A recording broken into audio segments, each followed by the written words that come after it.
Vous vous rendez compte?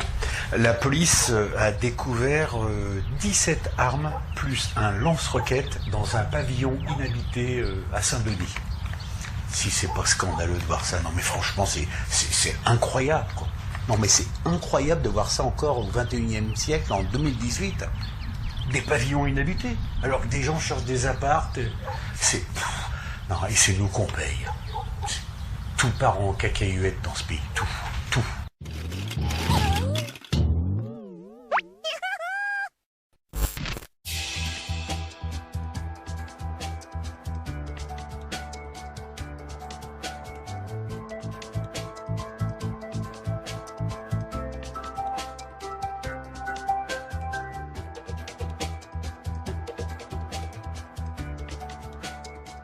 Le projet Saint-Denis-Pleyel, c'est un projet qui est porté depuis longtemps par la collectivité de Saint-Denis et par Plaine Commune.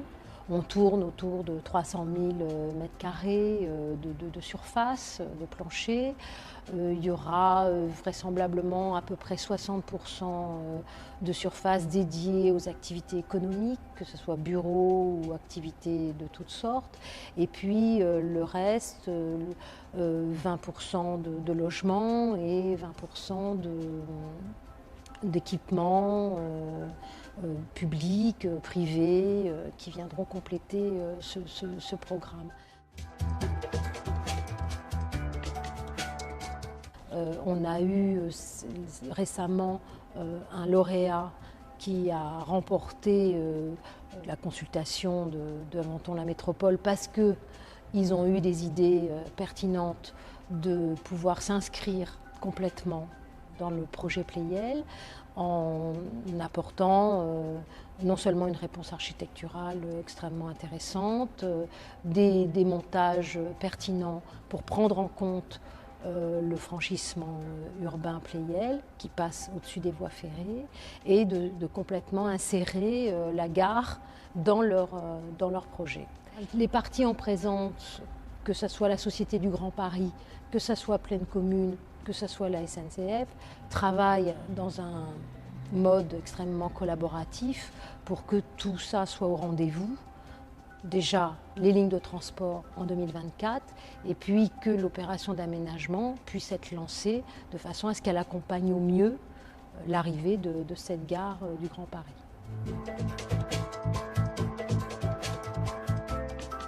Tous les projets, que ce soit les projets de transport ou des projets d'aménagement qui étaient en chemin, qui étaient en cours, ça leur donne un point d'arrivée qui est extrêmement porteur. Non seulement il y a les engagements que les JO doivent être livrés en temps et en heure, mais ça permet notamment aux lignes de transport d'être au rendez-vous puisqu'elles étaient versées au dossier de la candidature et elles se doivent d'être au rendez-vous. Donc ça permet de mobiliser toutes les énergies, toutes les forces pour qu'on soit dans le timing imposé par les JO. Alors bien sûr, ça n'amène pas forcément toute l'opération Pleyel à être réalisée pour 2024. Je ne parle pas du village olympique, lui, qui doit l'être de toute façon, mais ça donne un effet d'accélérateur formidable pour qu'au moins en 2024, avec l'arrivée des lignes de transport, une bonne partie du quartier ait déjà émergé.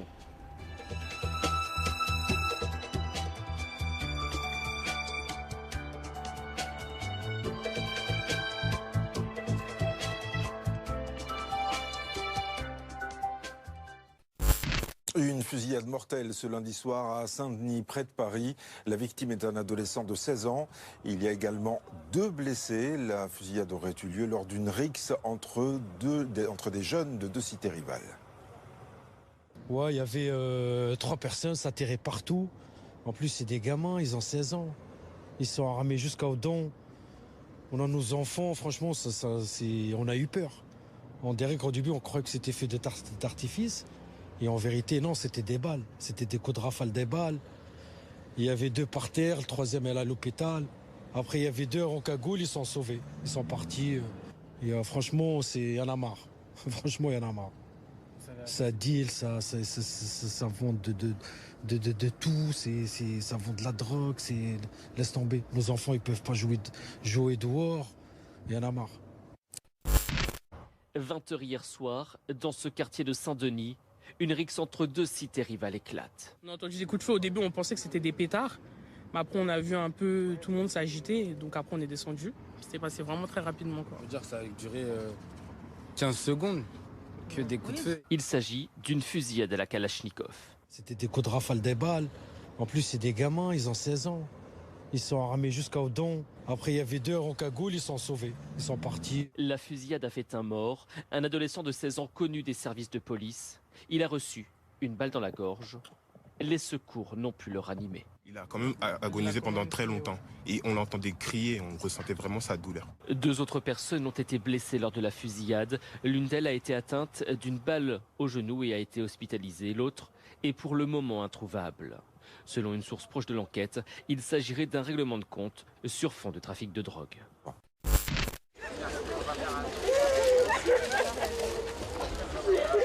Un silence pesant, puis des larmes à n'en plus finir, celles des proches de Luigi et de ses amis. Tous ne peuvent contenir leur émotion, la même où le jeune homme a été tué lundi soir. Ça fait mal et puis c'est triste et puis ça peut être notre enfant, ça peut être l'enfant de tout le monde, c'est triste. En tête de la marche blanche, les parents de l'adolescent, très affectés, sa mère titube à de nombreuses reprises. À leur côté, plus de 200 personnes, arborant un t-shirt à l'effigie de Luigi, ont tenu à lui rendre hommage. C'était comme la famille parce qu'on est du même village au Cap-Vert et c'est un petit que j'ai vu grandir, donc voilà. Je vis dans sa cité, donc grâce à Dieu, il n'y a jamais eu rien avec mes enfants, qu'on arrête de violence. Luigi, 16 ans, est mort lundi soir, tué au cours d'un règlement de compte à la Kalachnikov. Probablement une guerre de territoire sur fond de trafic de drogue et de bandes rivales. Volontairement en retrait dans le cortège, les élus locaux ne cachent pas leur colère. Un enfant de 6 ans qui meurt, déjà c'est insupportable. Kalachnikov, ça interroge sur comment ces armes rentrent aussi facilement en France, comment des gamins, parce qu'apparemment celui qui aurait tiré n'était pas beaucoup plus vieux, comment des gamins arrivent à se procurer ces armes. Voilà, bien sûr que ça devient insupportable. Et c'est pour ça que quand je dis que la moindre des choses, ça ne règle pas tout, mais on aurait pu avoir soit une parole forte du ministre de l'Intérieur, du président de la République, au moins un déplacement vu qu'il était en Seine-Saint-Denis. Voilà, on a une fois de plus un silence assourdissant. On demande l'égalité, l'égalité de traitement, parce que les habitants de la Seine-Saint-Denis, ils valent autant que n'importe quel habitant du territoire français. Depuis le début de l'année, la Seine-Saint-Denis a connu une 60aine de fusillades. Ces élus réclament désormais un plan d'envergure de l'État.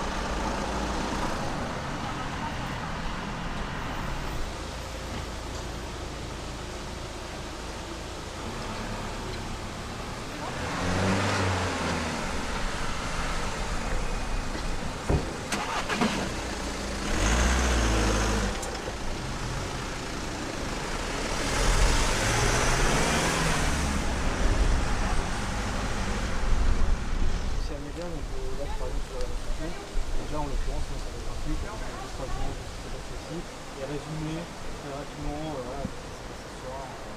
Les BFM sont venus ou non. Ils sont de l'autre côté.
Ah, parce que moi, le retour.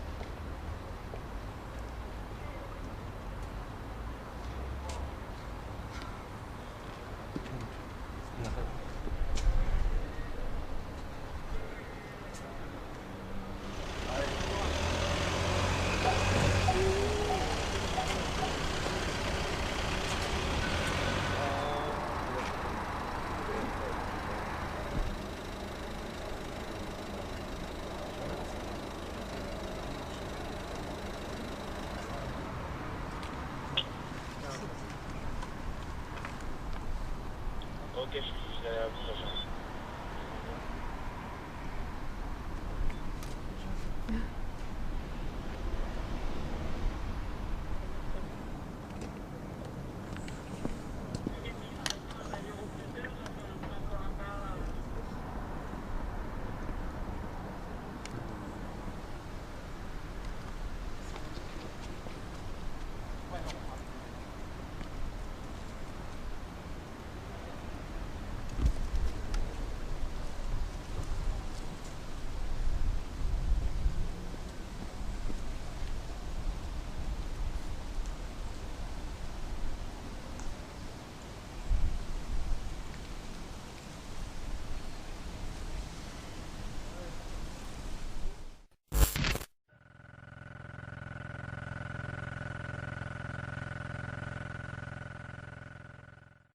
Oh là là.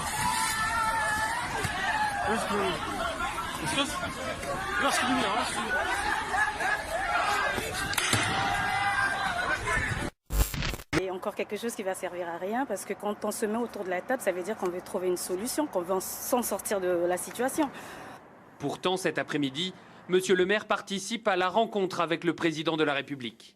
Et il lui a prévu un petit cadeau sur la vie dans les quartiers. Je vais offrir un ouvrage à Monsieur le Président de la République qui vient de sortir et qui s'appelle Les Abandonnés. Donc je vous l'offre. Ce livre, travail d'enquête journalistique, dit rapidement deux choses. La première, la République française a une dette vis-à-vis des quartiers populaires.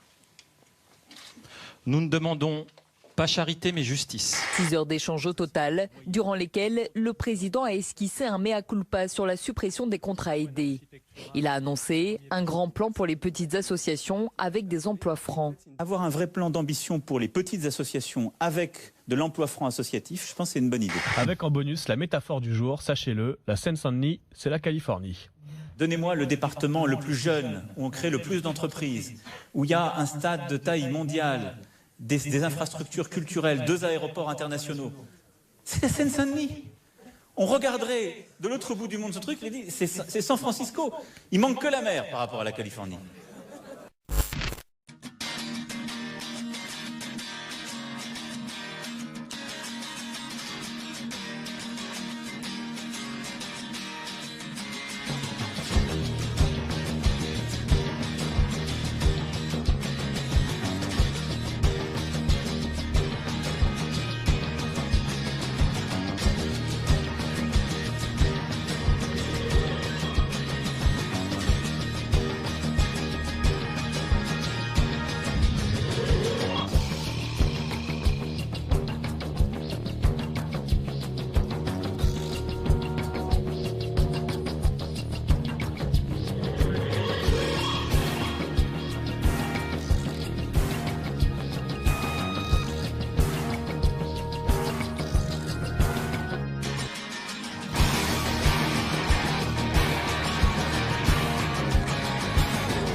forcément pas passer mon temps ici. À un moment, il faut partir. Il faut aussi quitter. Même si c'est vrai que j'aime bien Lissani, mais bon, il y a un moment, j'aspire au calme, à la sérénité, à la tranquillité. Ça, chercher un coin plus calme. Quoi. Du calme. Là, c'est urbain, quoi. C'est une vie trépidante. C'est fou, quoi. C'est comme quand tu prends le métro à Paris, bon, c'est speed, quoi. Toujours cavaler, toujours courir, c'est tendu, Tu prends le RER, t'es compressé, c'est partout, c'est comme ça, même à Lissani, c'est comme ça. Il y a des véhicules partout, ça circule partout, c'est bruyant, c'est... Oh.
Quand je suis né à Lissani, je suis né dans un bidonville en fait, qui était situé ruelle des Pêcheurs, qui se trouvait derrière la Lissani. Voilà. Mais la quasi-totalité donc bon pas quasi-totalité, mais une bonne partie de la ville était en friche. Il y avait très peu de logements sociaux.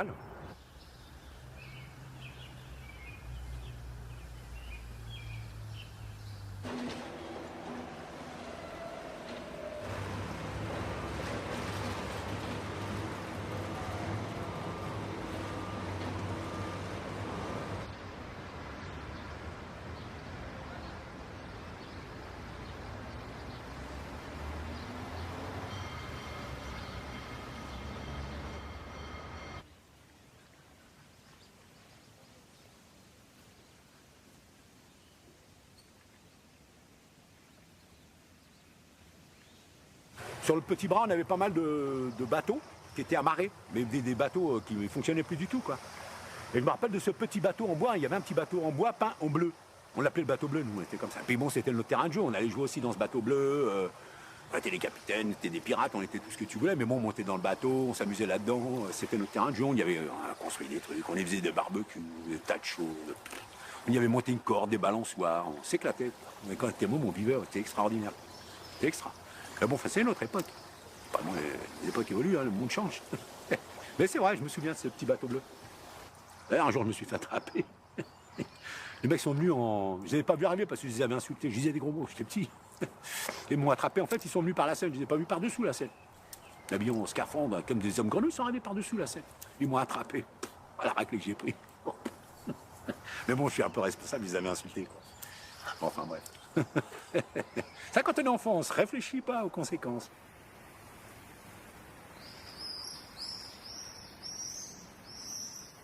Toute la partie nord, là, est restée comme ça, elle n'a pas bougé. Hein. Elle est fermée au public, elle a toujours été fermée au public, inaccessible. Mais elle est restée telle quelle. Zone sauvage. Mais je sais qu'il y avait eu un recensement faunistique qui avait été fait là-bas, justement sur cette partie nord. Donc la présence de cormorans, de martins pêcheurs, il y avait aussi signalé le pigeon colombin. Et on a aussi la sterne Pierre-Garin. C'est une espèce de mouette, qu'on va dire, une sterne. Hein, c'est comme une mouette, avec un casque tout noir sous la tête, voilà, sur la tête.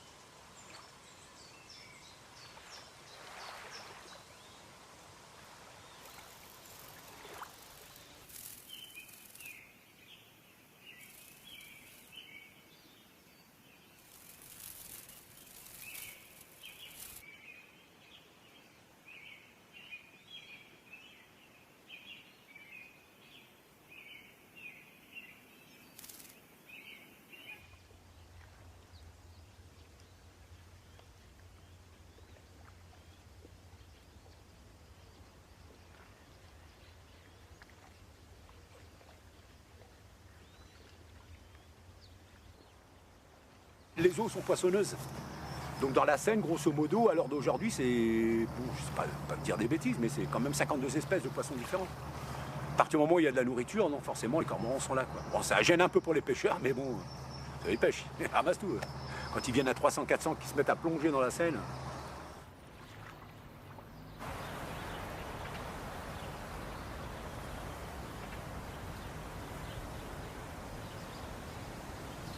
Sur l'île de France, il y en a 10. En grosso modo, il y a 10 dortoirs à cormorans. Et l'île Saint-Denis est un des 10 les plus importants quoi, sur l'île de France. Voilà. Il y a quand même 400 cormorans. Et quand vous voyez par exemple sur le fleuve, 100 cormorans qui volent au-dessus de l'eau, c'est impressionnant.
J'avais rencontré un ornithologue en fait quand j'étais gamin et il m'avait dit qu'il y avait une espèce, que certaines espèces avaient disparu et notamment les mésanges bleus, mésanges charbonnières, mésanges à longue queue, qui à l'époque, bon, pour te dire, enfin à l'époque, pas quand j'étais enfant, mais c'était quand même au siècle ou quelques années précédemment, la ville de Lissani restait en partie sauvage. Il y avait ces exploitations agricoles, donc il y avait une multitude forcément d'oiseaux, etc., etc. quoi. Forcément, inévitablement. Mais bon, après, donc avec pas la modernisation, mais l'urbanisation à outrance qu'a connue la ville, ou même d'autres villes hein, du coin, bon, évidemment, tout ça c'est parti en désuétude.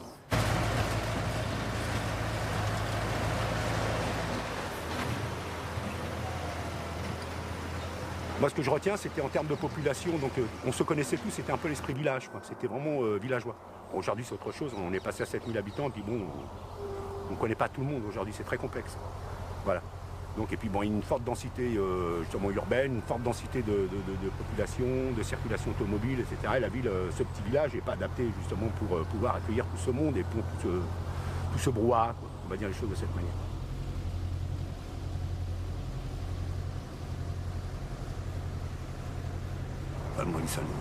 C'est une petite vie sympa, mais bon, tout de même. Bon, il ne fait pas tout quand même. Moi, j'ai fait pas mal de choses à Lissani, mais quand même, il faut aller voir, il y a d'autres horizons quand même. Pas partir en vacances à Lissani, à Pointe-Nord, Pointe-Sud, bon, quand même, pas exagérer. Il faut aussi bouger, quoi.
Salut les frères. Bien quoi? Comment ça se passe? Bien toi? Alors qui c'est qui nous a fait cette belle création là? Alors c'est une belle création.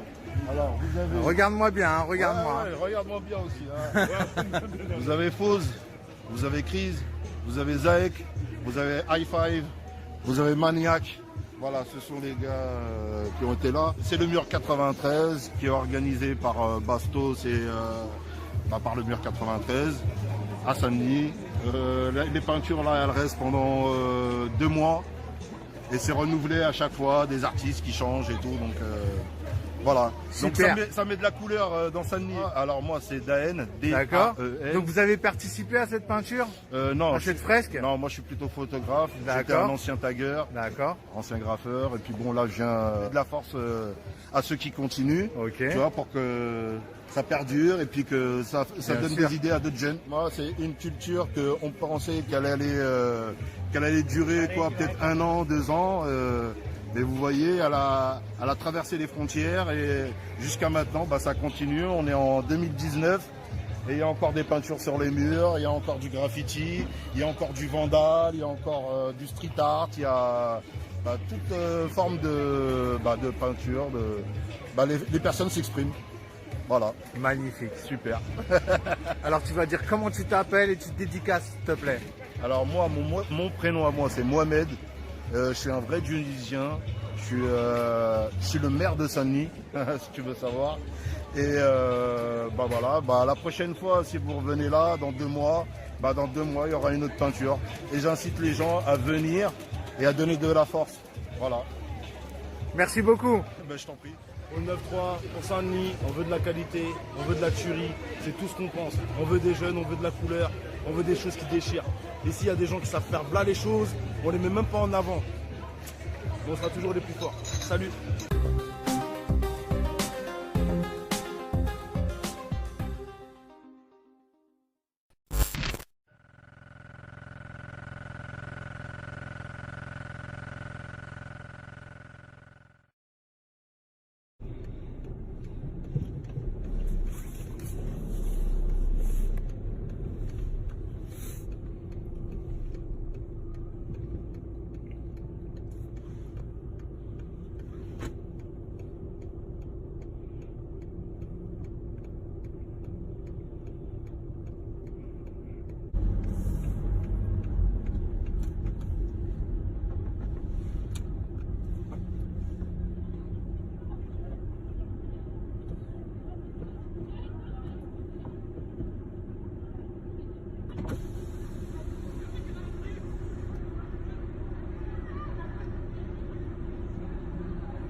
appeler désormais Nana Icho Kwasi. C'est un chef d'Akoupé.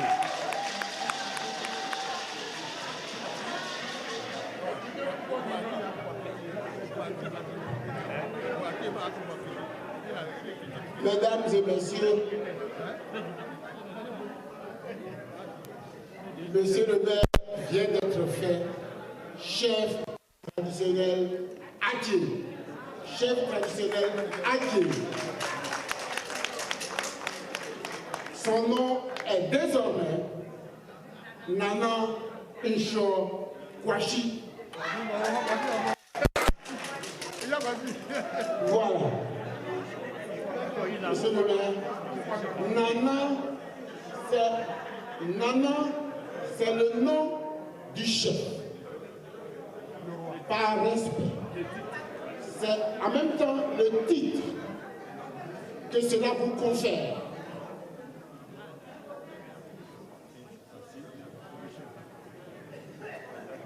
Et comme cela se fait un peu partout, il se trouve qu'il y a une espèce de dynastie qui ne s'achève. Alors, le nom Nana Kwasi qu'on vous a conféré émane du premier chef d'Akoupé au Sahel. En Côte d'Ivoire, désormais, vous arrivez à Adzopé, vous continuez sur Akoupé, à quelques kilomètres d'Adzopé, vous arrivez dans votre village, monsieur le maire. C'est le nom du premier chef du village d'Akoupé, Nana Icho Kwasi. Voilà. Et c'est le village du président Owe Etienne. Voilà donc, monsieur le maire, madame Zaya, mesdames et messieurs, voilà. Merci pour tout. Merci. Il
a de la force.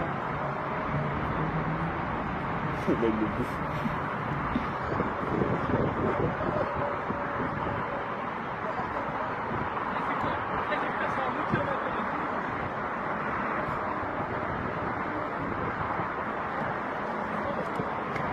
Oui.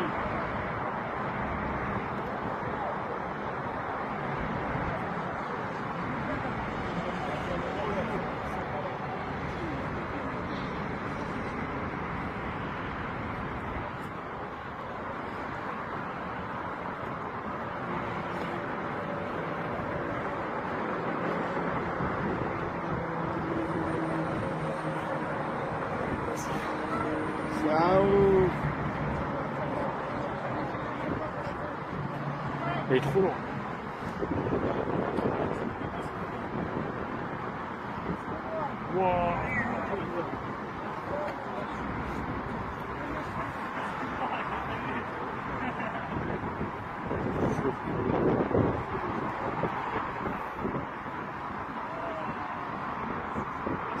Bien joué! Absartek!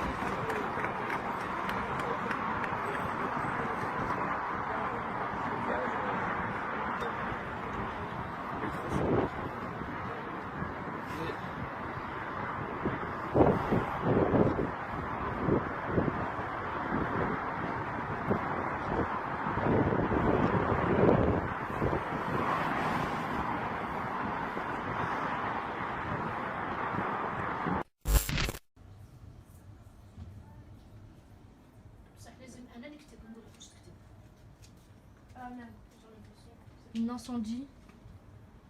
Oh là là. Ouais, c'est l'incendie, mon fils. C'est la première fois que je vois ça. C'est trop près, hein. C'est à la plaine Saint-Denis.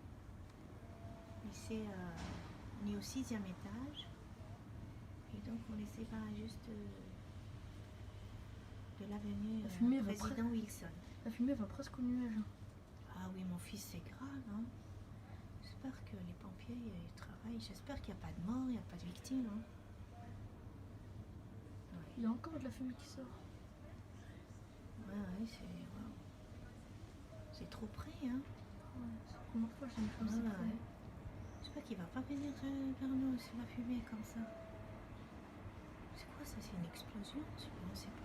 C'est une incendie, je pense.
Montrer une autre image de la banlieue, c'est l'objectif de cette marche des fiertés organisée à Saint-Denis. Derrière cette Pride, des jeunes de l'association locale Saint-Denis Ville au Cœur. Anna, elle a imprimé du coup les trucs pour les assos. Les banlieues populaires sont stigmatisées pour leur LGBT-phobie, LGBTQI+-phobie, alors qu'elle existe partout, elle existe aussi à la campagne, elle existe aussi à Paris, elle existe partout, elle n'existe pas qu'en banlieue, mais c'est les banlieues qui sont les plus particulièrement attaquées. L'enjeu, bien sûr, lutter contre l'homophobie. Les agressions connaissent une hausse de signalement de 15% par rapport à 2017, selon SOS Homophobie. Mais le but est aussi de donner un espace de représentation. Le fait, quand on vient de banlieue, en fait, on est souvent racisé, on est souvent pauvre, on souffre déjà de ça. Et donc du coup, il faut laisser parler en fait les personnes qui subissent ces discriminations diverses. Les organisateurs ont fait le choix de ne pas donner de stand à l'association Stop Homophobie, dont ils jugent le discours discriminant pour les banlieues. Lies Alouane, militant de l'organisation, y participera en tant que citoyen. Cette marche, c'est vraiment un premier pas. Mais bien sûr, c'est pas suffisant. Il faut vraiment des mesures fortes, notamment dans les quartiers difficiles. Et nous attendons vraiment des mesures importantes, notamment la pédagogie qui est un pilier dans ce combat-là. L'association attend 1 millier de participants ce dimanche, au départ de la place de la Résistance. Elle espère que la marche sera créatrice d'initiatives sur le territoire. Protéger l'école et surtout les enfants. Ce matin, comme depuis un mois, des parents d'élèves vont donc former une chaîne humaine autour du groupe scolaire Hugo Balzac l'Ermitage à Saint-Denis, au nord de Paris. Protection symbolique face au trafic de drogue qui se déroule dans le quartier et franchit parfois les murs de l'école, avec des intrusions et même du cannabis retrouvé au sein de l'établissement mi-mai. Les parents réclament de réelles mesures de sécurité. C'est le choix de la rédaction d'RMC et un reportage à Saint-Denis signé Nicolas Robert. Alors que les enfants entrent dans la cour de l'école, sur le trottoir, leurs parents se donnent la main. Bonjour, la chaîne humaine, c'est pour nos enfants. Hein. La sonnerie retentit, ils sont au total une cinquantaine réunis symboliquement pour dénoncer le trafic de drogue qui se déroule au pied de l'école. Amir ne cache pas son inquiétude pour ses enfants. Ils ont trouvé des boulettes de shit, ils ont trouvé du shit dedans. C'est les dealers, les choufs, les machins, les mecs qui cachent un peu tout, là c'est n'importe quoi. L'établissement a même connu plusieurs intrusions qui ont nécessité l'intervention de la police, témoigne Arnoul, un jeune père de famille. Des jeunes qui se font poursuivre, qui escaladent facilement. Nos enfants qu'on vient rechercher mais qu'on ne peut pas récupérer parce que la police est intervenue. Donc tout ça fait qu'à un moment on se dit non, on doit agir beaucoup plus. Nadine, maman de 2 enfants, espère que la mobilisation lancée il y a un mois fera changer les choses. Oui, je prends le temps, comme d'autres d'ailleurs, on prend le temps. Et puis, à partir du moment où on se met tous ensemble, dans une action pacifique, on a énormément de pouvoir. De son côté, la mairie de Saint-Denis se dit solidaire des parents, mais c'est à l'État d'agir, se défend Florence Haye, adjointe au maire chargée de la jeunesse. La ville a mis en place des mesures provisoire pour améliorer la sécurité de l'école. Mais évidemment, la question du trafic, c'est bien une question de justice, d'enquête de police nationale. Et donc, voilà, on est plusieurs à demander plus de moyens pour démanteler les trafics. 21 policiers supplémentaires sont attendus dans la ville d'ici la fin du mois. Pour les parents, cela ne suffira pas à résoudre les problèmes, loin de là. Reportage RMC de Nicolas Robert à Saint-Denis.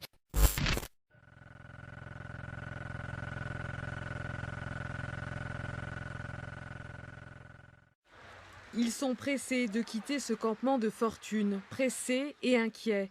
Ces hommes qui ont fui le Soudan, la Somalie ou l'Afghanistan ne savent pas où ils dormiront ce soir, ni pour combien de temps. Les bénévoles tentent de les rassurer. Ils ont envie de monter, surtout, ils ont envie aussi de rester mis à l'abri, surtout. Moi, ce qu'ils me disent, parce qu'on a marre d'être embarqués pour 2 jours, 3 jours. C'est-à-dire, ils perdent leurs affaires, ils perdent leurs tentes, voilà. 230 personnes ont été dirigées vers 5 centres d'accueil et d'examen de situation. Mais certains ont choisi de rester. Car ici, c'est la 3e opération de mise à l'abri depuis le début de l'année. Alors, les membres du collectif rassemblent tout ce qui pourra être redistribué. C'est des solutions provisoires, c'est-à-dire qu'au cœur de l'hiver, au mois de janvier, ça leur a permis d'être chaud pendant quelques jours. Maintenant, on les a vus revenir, les mêmes, pas d'autres. Donc c'est des situations complètement kafkaïennes parce qu'ils sont revenus, il n'y avait plus rien. Ils avaient perdu leur tente, leur sac de couchage, leur couverture, tout ce que nous, on leur avait donné. La municipalité, qui a financé en partie l'accueil de jour situé porte de la Chapelle, ne cesse d'interpeller l'État. C'est inacceptable, ni pour les personnes, ni pour les habitants qui sont à côté. Donc tout ce qu'on espère, c'est que justement, le temps qu'ils soient un peu mis à l'abri, que l'État arrive aussi à trouver une solution pour les permettre d'être dans un vrai centre d'accueil. 9000 migrants sont hébergés en Île-de-France. Faute de place et d'accompagnement adapté, ils sont nombreux à retourner dans la rue. Vous voyez comme il y a l'humidité? Ça coule l'eau, même si vous croyez qu'il coule de l'eau. Cette eau-là. Il y a l'humidité qui coule. On va bien dans la chambre. Parce que les cafards ne vont pas rester. Il y a du Limax.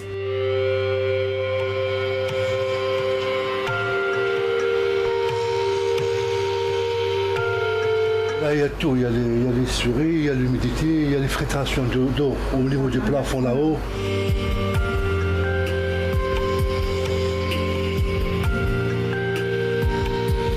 Il y a un an, on n'a pas d'électricité. C'est inadmissible. Ça s'effondrait en fait. Ouais. C'est en train de s'effondrer. Ouais. D'accord. Après on a fait les planches là et tout ça. Voilà. Après il y a les trous et voilà, on regarde cette situation. C'est vous qui avez posé ça? Ouais, c'est nous, ouais. C'est les portes là, c'est nous. En fait, les planches, on a trouvé d'or, on a la ramener pour le poser. Tous ceux qui atterrent ici, ils sont en fait des bouteilles de gaz. C'est catastrophique. C'est par exemple, il y a une fuite de gaz, c'est catastrophique, regarde. Parce qu'on peut pas, voilà, on peut pas, par exemple, faire à manger sans le gaz, parce qu'on n'a pas d'électricité. Il n'y a rien, il n'y a rien. Si par exemple il y a un feu, c'est catastrophique. Hein. On douche dans les toilettes. Mais là, s'il était en panne déjà, c'est obligé, on descend au deuxième étage, voilà, pour faire nos besoins déjà. Après la douche, j'ai envie de faire une douche par exemple chaque jour, mais j'ai pas les moyens de faire la douche chaque jour. Voilà. On va doucher où? Il n'y a pas de sanitaire, il n'y a rien.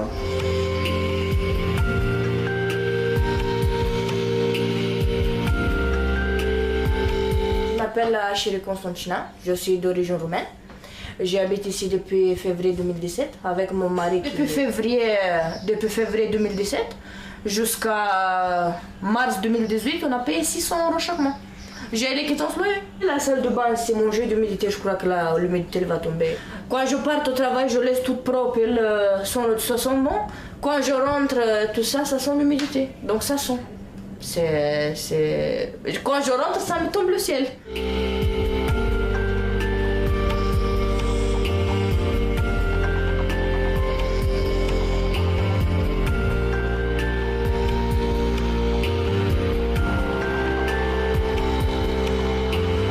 Ça fait 12 ans déjà que j'ai la demande de logement social. Aucune réponse, aucune rien. La CAF, ils ne m'aident pas. Ça fait 2 ans que je galère avec eux.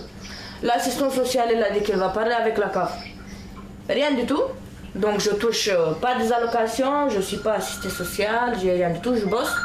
Comme tout le monde, j'ai un salaire, voilà. À chaque fois, moi, je me lève à 7h du matin, à 6h pour arriver le premier à CAF parce que moi, après à 9h, 10h, je travaille. Il me balade. Ah non, attendez, juste attendez, faire un plan là, vas-y là. Moi, je vais partout. Il n'y a rien qui bouge. J'ai un dossier plein, il est comme ça, plein de papiers. Il y a l'assistante sociale qui appelle parfois, mais juste pour prendre des nouvelles, sinon 115. Mais 115, on ne fait pas. À 115, ils te sortent le matin. Ils disent tu rentres le soir seulement si tu as de place. Sinon tu rentres pas, moi je peux pas aller dans 115 avec ma fille. C'est pour ça que je reste là, je reste pas là par plaisir. Je suis très en colère parce que ça bouge rien. Le monde, ils ont rien à foutre de nous.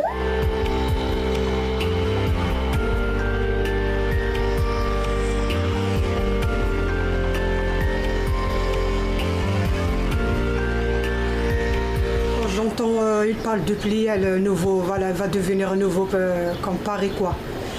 C'est vrai, je suis contente et tout, mais j'aimerais bien en profiter nous aussi. Pourquoi mes enfants, c'est pas comme les autres? J'aimerais bien, tant que mon mari travaille, on est comme les gens normaux.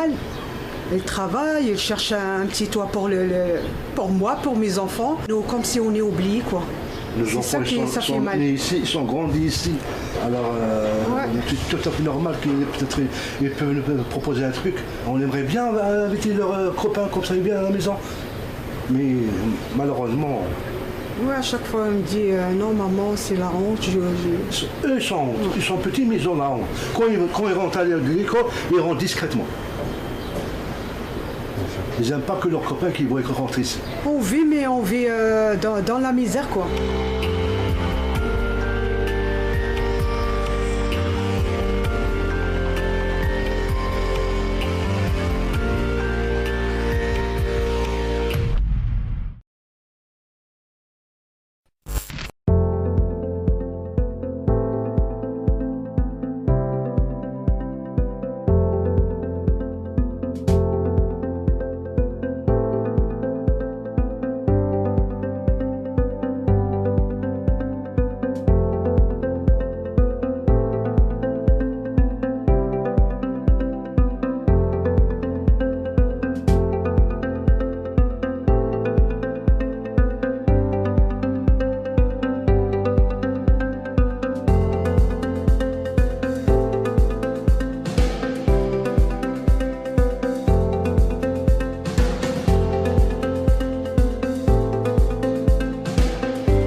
L'idée, c'était de un peu sortir de tous les clichés qu'on entend et de pas forcément les nommer, mais se dire, nous, quand on habite à Paris, on les connaît.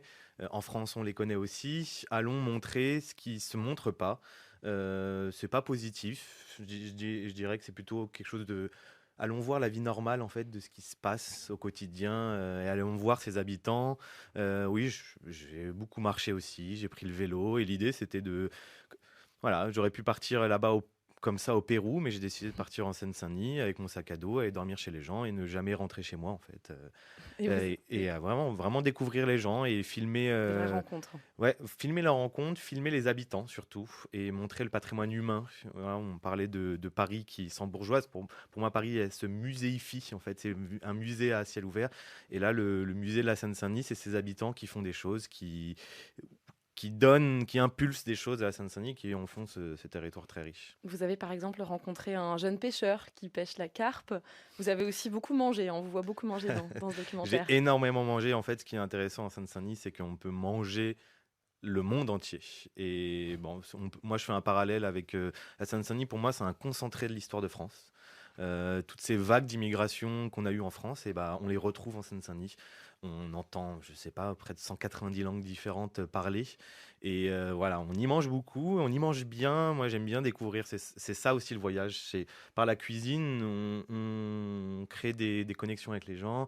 Et en même temps, on découvre. Et c'est un voyage dans le voyage. Et c'est ça qui est encore plus magique.